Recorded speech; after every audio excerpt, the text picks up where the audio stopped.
হঠাৎ করে যদি পিঠে খেতে ইচ্ছে হয় তাহলে এইভাবে একবার পিঠে বানিয়ে দেখতে পারেন। এতটা সহজ আর এত কম সময়ে বানিয়ে নেওয়া যায় মাত্র কয়েকটা ঘরোয়া উপকরণ দিয়ে, সেটা আপনারা না দেখলে বিশ্বাসই করতে পারবেন না। আর এই পিঠেগুলো যে কেউ বানাতে পারে, যে পিঠে বানাতেও জানে না সেও কিন্তু এইভাবে পিঠেগুলো খুব সহজে বানিয়ে ফেলতে পারবে। নমস্কার বন্ধুরা, নতুন একটা ভিডিওতে আপনাদের সকলকে স্বাগত জানাই। আমি এখানে পিঠেটা বানানোর জন্য 1 প্যাকেট সুজি নিয়ে নিয়েছি, একটা বাটি মাপ করে নিলাম। আর এখন মিক্সির জারের মধ্যে সুজি আর 1 চামচ চিনি দিয়ে খুব ভালো করে গুঁড়ো করে নেব। গুঁড়ো করে নেওয়া হয়ে গেছে, আমি একটু দেখিয়ে দিচ্ছি যে কীরকমভাবে গুঁড়ো করে নিয়েছি। সুজি কিন্তু একেবারে গুঁড়ো হয় না, একটু দানাভাব থেকেই যায়। এবার আমরা এই সুজির গুঁড়োটাকে একটা বাটির মধ্যে ঢেলে নিয়েছি। সুজিটা দিয়ে যে আমরা এই পিঠেগুলো বানাচ্ছি সেটা গুঁড়ো করে নেওয়ার কারণে কিন্তু কেউ বুঝতেই পারবে না যে এই পিঠেগুলো সুজি দিয়ে বানানো হয়েছে। এখন আমরা একটা ব্যাটার রেডি করে নেব। তার জন্যে এখানে 1 বাটি দুধ নিয়ে নিয়েছি। যেই বাটি মেপে সুজি নিয়েছিলাম সেই বাটি মেপে দুধ নিয়েছি, অল্প অল্প করে। এখানে উষ্ণ দুধ আমি দিয়ে ব্যাটারটা তৈরি করে নেব। এখানে 1 বাটি দুধই আমি ব্যবহার করলাম। এখানে উষ্ণ গরম দুধ দিয়ে ব্যাটারটা তৈরি করলে কিন্তু খুব তাড়াতাড়ি সুজিটা ফুলে উঠবে, একদম নরম হয়ে যাবে। ব্যাটারটা এবার 10 মিনিটের জন্য রেস্টে রাখবো। ততক্ষণে আমি একটা পুর তৈরি করে নেব। প্রথমে একটা কড়াই বসিয়ে দিয়েছি। কড়াইয়ের মধ্যে আমি 1 বাটি কোরানো নারকেল নিয়ে নিচ্ছি। এই নারকেলের মধ্যে এবার দিয়ে দেবো হাফ বাটি খেজুরের গুড়। এখানে আপনারা চাইলে আখের গুড় বা চিনি দিয়েও এই পুরটা রেডি করে নিতে পারেন, তবে খেজুর গুড় দিলে পুরের টেস্টটা অনেক ভালো হবে। এবারে নেড়ে চেড়ে একটা পুর তৈরি করে নেব। গ্যাসের ফ্লেমটা এই অবস্থায় মিডিয়ামে থাকবে। এখন নেড়ে চেড়ে খুব ভালোভাবে নারকেলের পুরটা আমি রেডি করে নিয়েছি। একদম রেডি হয়ে গেছে নারকেলের পুরটা। এবার আমি কড়াই থেকে নামিয়ে নেব। এদিকে আমরা যে সুজির ব্যাটারটা দুধ দিয়ে গুলে রেডি করে রেখেছিলাম, সেই ব্যাটারটা কিন্তু অনেকটাই ফুলে উঠেছে আর একদমই দুধ নেই, সব দুধটাই শুষে নিয়েছে।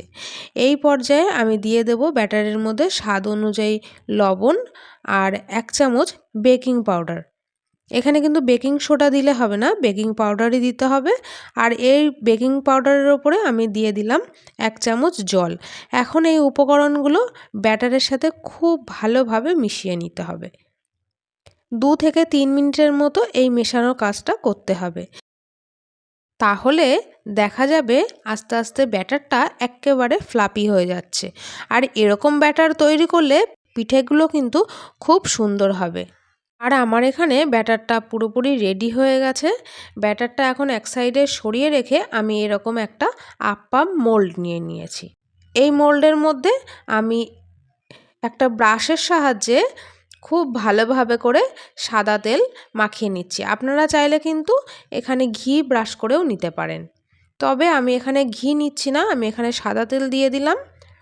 আর এবারে আমি এরকম মোল্ডের মধ্যে অল্প অল্প করে চামচে করে নিয়ে এভাবে মোল্ডটা ভর্তি করে দিতে থাকবো। এই পিঠাটা কিন্তু খেতে অসম্ভব সুন্দর হয়। আপনি এই পিঠেটা যাকেই বানিয়ে খাওয়াবেন সেই কিন্তু রেসিপি জানতে চাইবে, এতটাই টেস্টি হয়। আপনারা তো অনেক রকমভাবেই ভাপা পিঠে বানিয়ে খেয়েছেন, তবে এই রেসিপি ফলো করে একবার এইভাবে ভাপা পিঠে বানিয়ে খেয়ে দেখুন। এইভাবে এত কম সময়ে বানানো যায় যে আপনারা বারবার যখন খুশি তখন এইভাবে পিঠেটা বানিয়ে খেতে পারবেন। একে একে কিন্তু আমি এই মোলটা এভাবে ব্যাটারে ভর্তি করে নিয়েছি। এবার আমি যে আগে থেকে পুর রেডি করে রেখেছিলাম নারকেলের, সেই পুরটা এভাবে এক সাইড থেকে ব্যাটারের মধ্যে এভাবে ঢুকিয়ে দেবো।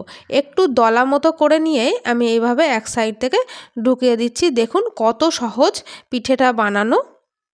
আপনারা কিন্তু যে কেউ এই পিঠেটা বানিয়ে খেতে পারবেন, একদমই কষ্ট মনে হবে না। এখন যে পুরটুকু বেরিয়ে রয়েছে সেইটুকু চামচ দিয়ে এইভাবে ব্যাটার দিয়ে ঢাকা দিয়ে দেব। এতটা সহজ এই পিঠেগুলো বানানো যে আপনারা যে কেউ বানিয়ে নিতে পারবেন। যারা পিঠে বানাতেও জানেন না তারাও কিন্তু খুব সহজে বানিয়ে নিতে পারবেন। এখন গ্যাসের ওপরে আমি একটা কড়াই বসিয়ে দিয়েছি আর কড়াইতে বেশ কিছুটা পরিমাণে জল দিয়ে দিয়েছি। এই জলটা একটু গরম হতে সময় দেব। জলটা গরম হয়ে এসেছে। এবারে আমি যে ব্যাটারটা দিয়ে আপ্পাম মোল্ডটা রেডি করেছিলাম সেইটা কড়াইয়ের ওপরে বসিয়ে দিয়ে ঢাকনা চাপা দিয়ে রেখে দেব 10 মিনিটের জন্য। দেখুন 10 মিনিট পর কিন্তু একেবারে ফুলে উঠেছে পিঠেগুলো যে ঠিকঠাকভাবে রেডি হয়েছে তা আপনারা বোঝার জন্য একটা টুথপিক দিয়ে চেক করে নিতে পারেন। এখন আমার এই পিঠেগুলো পুরোপুরি রেডি হয়ে গেছে। এখন গ্যাসের ফ্লেম বন্ধ করে দিয়ে গ্যাসের ওপর থেকে আমি মোলটা নামিয়ে নেব। নিয়ে একটু ঠান্ডা করে নিয়ে চলে এলাম আপনাদের দেখাতে যে কতটা সুন্দরভাবে পিঠেগুলো রেডি হয়েছে। আর এতটা সহজে যে মোল্ড থেকে পিঠেগুলো ছেড়ে যাচ্ছে আপনারা না দেখলে বুঝতেই পারবেন না।